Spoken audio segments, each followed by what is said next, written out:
Assalamualaikum warahmatullahi wabarakatuh.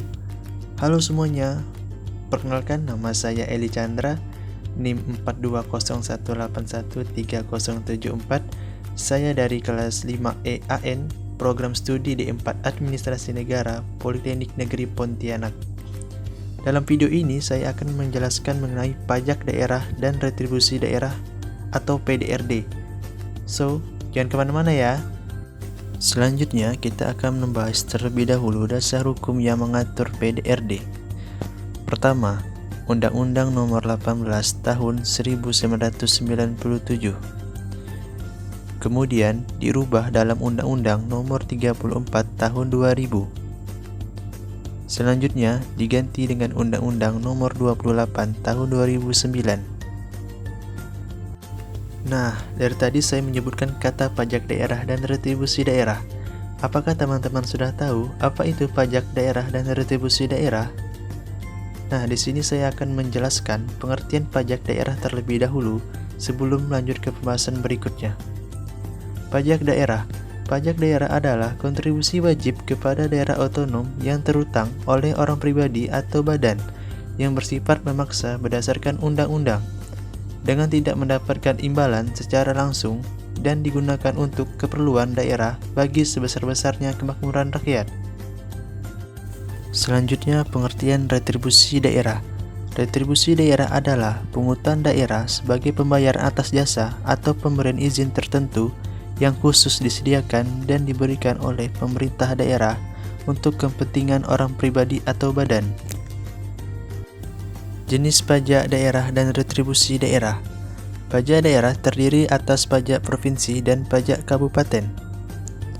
Berikut ini terdapat 5 jenis pajak yang dapat dipungut pemerintah provinsi.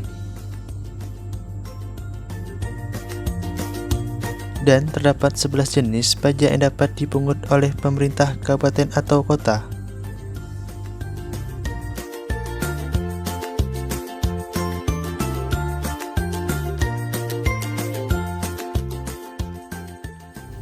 Ada 3 jenis retribusi daerah.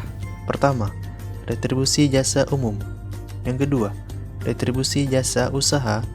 Yang ketiga, retribusi perizinan tertentu. Terdapat 14 jenis retribusi jasa umum.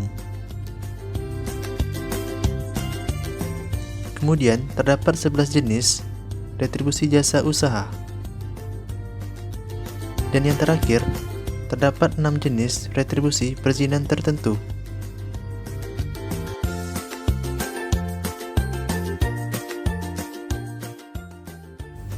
Fungsi pajak. Pajak memiliki peranan yang sangat signifikan dalam kehidupan bernegara, khususnya pembangunan. Pajak merupakan sumber pendapatan negara dalam membiayai seluruh pengeluaran yang dibutuhkan, termasuk pengeluaran untuk pembangunan. Sehingga pajak mempunyai beberapa fungsi, antara lain yaitu 1. Fungsi anggaran atau fungsi budgetir. Pajak merupakan sumber pemasukan keuangan negara dengan cara mengumpulkan dana atau uang dari wajib pajak ke kas negara untuk membiayai pembangunan nasional atau pengeluaran negara lainnya. Dengan demikian, fungsi pajak merupakan sumber pendapatan negara yang memiliki tujuan menyeimbangkan pengeluaran negara dengan pendapatan negara. Kedua, fungsi mengatur atau fungsi regulasi. Pajak merupakan alat untuk melaksanakan atau mengatur kebijakan negara dalam lapangan sosial dan ekonomi. Fungsi mengatur tersebut antara lain yaitu 1. Pajak dapat digunakan untuk menghambat laju inflasi.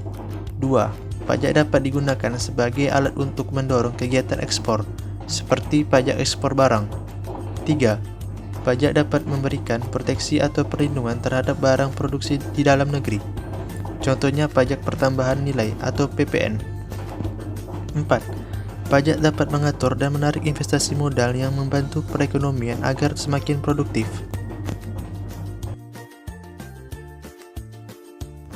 3. Fungsi pemerataan atau pajak distribusi.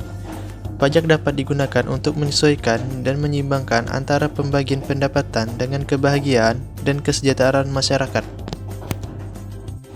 Dan yang keempat, fungsi stabilisasi. Pajak digunakan untuk menstabilkan kondisi dan keadaan perekonomian, seperti untuk mengatasi inflasi. Pemerintah menetapkan pajak yang tinggi, sehingga jumlah uang yang beredar dapat dikurangi. Sedangkan untuk mengatasi kelesuan ekonomi atau deflasi, pemerintah menurunkan pajak, sehingga jumlah uang yang beredar dapat ditambah dan deflasi dapat diatasi. Syarat pajak. Berikut ini 5 syarat pemungutan pajak di Indonesia. 1. Pemungutan pajak harus adil. Yang kedua, pemungutan pajak harus berdasarkan undang-undang atau yuridis. Ketiga, pemungutan pajak tidak mengganggu perekonomian nasional. Keempat, pemungutan pajak harus efisien. Yang terakhir, sistem pemungutan pajak haruslah sederhana. Tarif pajak yang ada di Indonesia. Secara struktural, tarif pajak dibagi menjadi 4 jenis. Pertama, tarif progresif. Tarif pajak progresif merupakan tarif pungutan pajak yang mana presentasi akan naik sebanding dengan dasar pengenaan pajaknya. Di Indonesia itu sendiri, tarif pajak progresif ini diterapkan untuk pajak penghasilan atau PPH. Wajib pajak orang pribadi seperti 1. Lapisan penghasilan kena pajak atau PKP sampai dengan 50 juta. Tarif pajaknya yaitu 5%. Kedua, lapisan PKP lebih dari 50 juta sampai dengan 250 juta. Tarif pajaknya yaitu 15%. 3. Lapisan PKP lebih dari 250 juta sampai dengan 500 juta. Tarif pajaknya yaitu 25%. Keempat, lapisan PKP di atas 500 juta. Tarif pajaknya yaitu 30%. 2. Tarif degresif. Tarif degresif ini kebalikan dari tarif progresif.